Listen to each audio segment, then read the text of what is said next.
Greetings. My name is Trina Jackson, and welcome to today's course, CRO Partnership Management. Thank you once again for joining us today. So the learning objectives for today, we will discuss techniques for building working teams through the application of adult learning and management skills application. We will also determine communication and escalation pathways for outsourced providers. This will be particularly important and part of the revision to the ICH GCP guidelines when we talk about escalation pathways, as well as root cause analysis that are included in that revision. So in relation to root cause analyses, we will identify tools for managing and solving partnership problems through RCA and practical application of solutions. Finally, we will also prepare and conduct an end-of-study meeting to best address and apply lessons learned for the future enhancement of partnerships. We will talk about that as well, about how you can do that for your projects or studies. So let's talk about what defines a working team.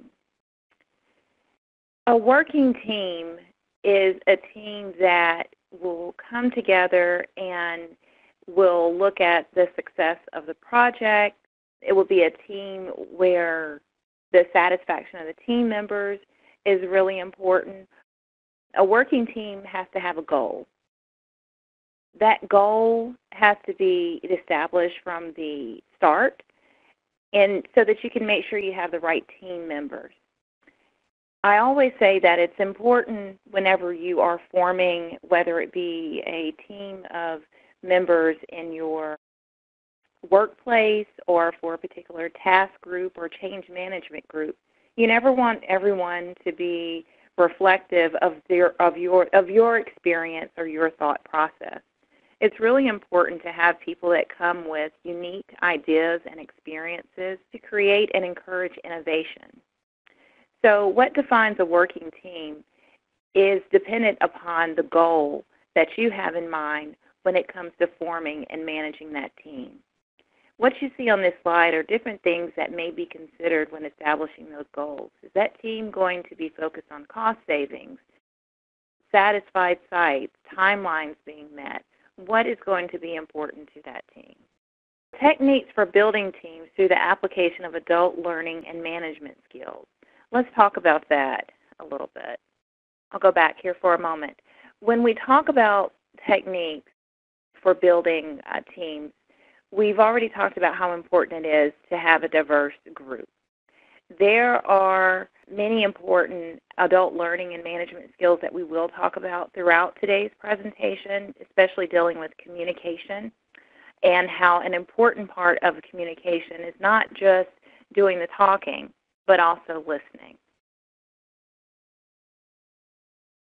So some of the reasons for outsourcing, just so we can frame today's conversation around subcontractors, vendors, those terms can be used interchangeably, is some of the reasons that people outsource is for globalization of drug development.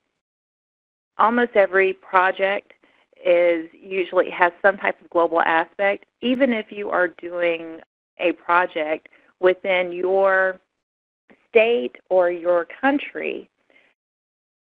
In most cases, the vendors or suppliers that you are using, there will be some type of global aspect to the services that they are providing or the people that you have to communicate with or work with, or where some of your supplies may be coming from. But in order to meet the needs of your project, a lot of times you may have to outsource. Another reason would be increasing complexity of clinical trials and having access to specialized expertise. We are seeing a number of very narrowly focused CROs emerging in the pharmaceutical environment right now because of that specialized expertise that a lot of companies are seeking. So you may have the basic structure within your organization of a clinical department that has a medical monitor, a data manager, and a few, biostatistician, but there may be some unique expertise that you need in order to complete the full scope or purpose for your particular study.